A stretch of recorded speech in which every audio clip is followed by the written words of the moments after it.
গরু একটা কুকুরে খায় শেষ করতে পারবে? কিন্তু কুকুরের একটা স্বভাব, একটা মরা গরু পড়ে আছে, এই মরা গরুটা কুকুরে খাইতেছে এবং যখন ও দেখে সাইড দিয়ে আর একটা কুকুর আইসা এই মরা গরুর গোস্তই ভাগ বসাইছে, ও খাক আর না খাক, ও আগে ওই কুকুরকে দাবড়াইতে যায়। ও আগে কি করে, যে আমি খাই আর না খাই, ও মনে করে যে পুরোটাই আমি খাবো, ও খাইতে পারুক আর না পারুক, আর একজন যে কুটতে আইছে মেহমান শুরু, ও আগে ওরে দাবড়ায় বর্ডার পার করে দেয়। মানে ওর স্বভাব কি, আমি ও তো খাইতে পারবেও না, আর একটাকেও খাইতে দেবে না। ওর স্বভাব হলো এইখান থেকে আমাদের সমাজের কিছু ভাইদের কথা মনে পড়ে যায়। আহা, 3-4 ভাই বোনের মধ্যে মাইজে ভাই বা বড় ভাই তো চালাক হইলে, আমি কিন্তু মাইজে, হ্যাঁ, তো একটু যদি চালাক হয়, বোনের জমি ভাইয়ের জমি ভুয়া দলিল বানায়া নিজের নামে লিখে নেয়। ও কিন্তু এটা বিশ্বাস করে যে আমার দ্বারা এই জমি থেকে 1 ফুটা অংশ আমার কবরে নেওয়া সম্ভব, তো আমি নিতে পারি আর না পারি আরেকজনকে ভাগ বসাইতে দেব। এরকম স্বভাব নাই? হ্যাঁ, বোনের সম্পদ এখনো দেয় নাই, বোনকে ঠকাচ্ছে। এমন করে ছোট ভাই বা অন্য ভাই যাকে একটু বলদ পাইছে, ওর জমিটা কায়দা কৌশলে কইলে দলিল করে নিজের নামে লিখে নিছে। এরকমের লোক তো আমাদের সমাজে অ্যাভেলেবেল আছে, তাই না ভাই? তো এই কুকুরের স্বভাব, মরা গরু ও একা খাইতে পারবে না, কিন্তু যখন আর একটা কুকুর আসবে ওরে দাবড়ায় খেদাই দিবে।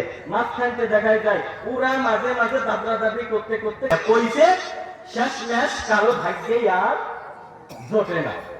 তো আল্লাহর রাসূল বলেন, আদ-দুনিয়া জিফা ওয়া তালিবুহা কিলাব, এই দুনিয়াটা হলো মরা পশুর মতন, মরা গরুর মতন, আর এই দুনিয়ার পিছনে যারা ঘুরে তারা হলো কুকুরের মতন। এবার আপনি যে নামাজ বাদ দিয়ে, আপনি যে আল্লাহর হুকুম আহকাম গুলো বাদ দিয়া দুনিয়ার পিছনে ঘুরলেন, বলেন আপনি মরার পর কি সাথে নিয়ে যেতে পারবেন? এরা হলো দুনিয়া লোভী। দুনিয়া লোভী, কোনো ফায়দা নাই, দুনিয়া নিয়ে তুমি যেতে পারবে না। আজ যদি তুমি মারা যাও, কাল তোমার সম্পদ নিয়ে বন্টন শুরু হয়ে যাবে।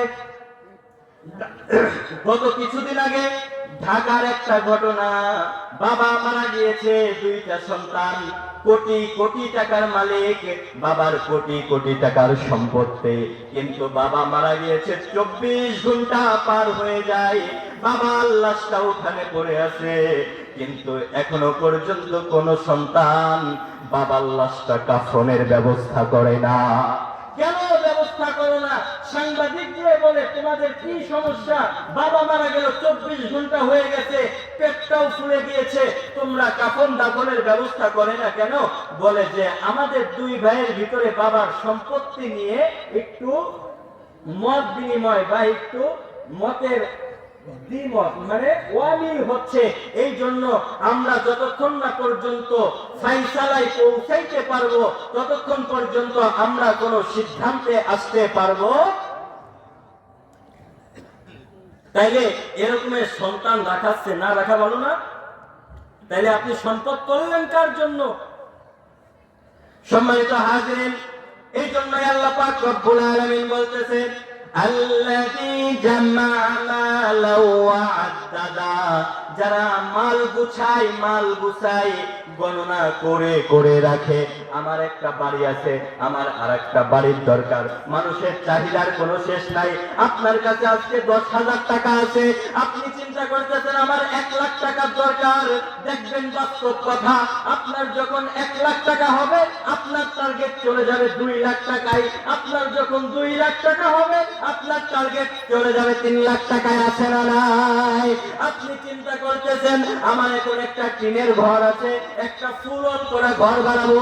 যখন আপনি ফুলল করা ঘর বানাবেন তখন চিন্তা চলে যাবে বিল্ডিং এর দিকে। যখন আপনি 1 তলা বিল্ডিং বানাবেন তখন আপনার চিন্তা চলে যাবে 2 তলা বিল্ডিং এর জন্য। আপনি একটা সাধারণ মোটরসাইকেল কিনছেন, কিছুদিন চালানোর পর আপনার চিন্তা চলে যাবে 4 চাকা প্রাইভেট কারের দিকে। কিছুদিন চালানোর পরে একটাই আর হয় না, এখন আমার 2টা লাগবে। 2টা হয়ে গেছে, আল্লাহ 2টা দিয়ে দিছে, 2টাই এখন আর আমার হয় না, এখন আমার 3টা লাগবে। 3টা হয়ে গেছে, 3টাই এখন আর আমার হয় না, এখন আমার 4টা লাগবে। এরকমের লোভ মানুষের ভিতরে আছে না নাই? তারা চিন্তা করে, আমার সম্পদ থেকে আমি যদি রমজান মাসে যাকাত দেই, আমার 1 লক্ষ টাকায় কয় টাকা আছে? হ্যাঁ, 1 লক্ষ টাকায় আমার 2,500 টাকা যাকাত আছে। আমি যদি 1 লক্ষ টাকা থেকে 2,500 টাকা যাকাত দিয়ে দেই, তাইলে আমার টাকাটা কমে যাবে। এরকমের চিন্তা ভাবনা নিয়ে যারা সমাজে চলাফেরা করে, আল্লাহ তাদের জন্যই বলেন আল্লাযী জামাআ মালান ওয়া আদ্দাদা, যারা মাল জমা করে এবং গণনা করে করে